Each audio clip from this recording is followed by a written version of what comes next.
தொழுநோயாளர் ஒருவர் இயேசுவிடம் வந்து, ஆண்டவரே இயேசுவே, நீர் விரும்பினால் எனது தொழுநோயை குணமாக்க உம்மால் முடியும் என்று முழந்தால் படியிட்டு வேண்டுகின்ற பொழுது, ஆண்டவர் அவரை தொட்டு, நான் விரும்புகிறேன், உனது நோய் குணமாகுது என்கின்றார். இங்கே கடவுள் நமக்கு சொல்லுகின்ற பாடம், நாம் விரும்பி கடவுளிடம் கேட்கின்ற பொழுது அந்த விருப்பத்தை அவர் நிறைவேற்ற காத்து கொண்டிருக்கிறார். நாம் விரும்பி முழு மனதோடு அவரிடம் செல்கின்ற பொழுது நம்முடைய தேவைகளை அறிந்து அவருக்கு நமக்கு கொடுப்பதற்கு அவர் காத்துக் கொண்டிருக்கிறார். அந்த கடவுள் நம் ஆண்டவர், நமக்கானவர். அப்படிப்பட்ட கடவுளிடம் முழு மனதோடு அவரிடம் செல்ல வேண்டும். தீய எண்ணங்கள் இல்லாமல், அந்த எண்ணத்தினுடைய முடிவு என்ன என்பதை அறிந்து கொண்டு கடவுளிடம் ஆவலோடு, நம்பிக்கையோடு, விருப்பத்தோடு நாம் கேட்போமானால் அவர் நமக்கு கட்டாயமாக செவி சாய்ப்பார் என்பதை தான் இன்றைய நற்செய்தி வாசகம் நமக்கு எடுத்துக் கொடுக்கிறது. பிரியமானவர்களே, தாயம் திருச்சபை இன்று அருட்தந்தை ஜோசப் வாஸினுடைய நினைவு நாளை கொண்டாட நமக்கு அழைப்பு இருக்கிறது.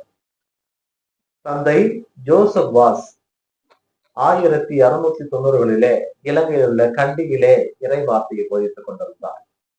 அப்பொழுது கடுமையான பஞ்சம் வரவே விமல தர்ம சூர்யா என்கின்ற குறுநில மன்னன் அவரை சார்ந்து இருந்த புத்த பிட்சுகளை அழைத்து, மக்கள் மழை இல்லாமல் பஞ்சத்தினால் வேதனைப்படுகிறார்கள், அதனால் நீங்கள் கடவுளிடம் ஜெபியுங்கள், மழை வேண்டும் என்று சொன்ன பொழுது அவர்களால் முடித்தவரை ஜெபித்தார்கள். மழைதான் வரவில்லை. இருந்தாலும் யாரோ ஒருவர் வழியாக விமல தர்ம சூர்யா குறுநில மன்னன் அருட்தந்தை ஜோசப் வாஸை பற்றி கேள்விப்பட்டு அவரை அழைத்து ஜெபிக்க பணித்திருக்கிறார்.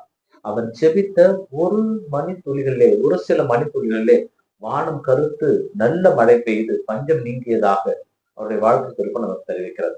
பிரியமானவர்களே, இறைவனிடம் நம்பிக்கையோடு யாரெல்லாம் கேட்கிறார்களோ அவருடைய குரலுக்கு கடவுள் செவி சாய்க்கிறார். தேவையில் இருப்போருடைய தேவைகளை அவர் கேட்கின்ற பொழுது கட்டாயமாக குரல் அவர் செவி சாய்க்கிறார். அவருடைய வாழ்க்கை வரலாறை பார்க்கின்ற பொழுது சிறு வயதிலிருந்தே கடவுள் மீது மிகவும் பற்றாக இருந்தவர்.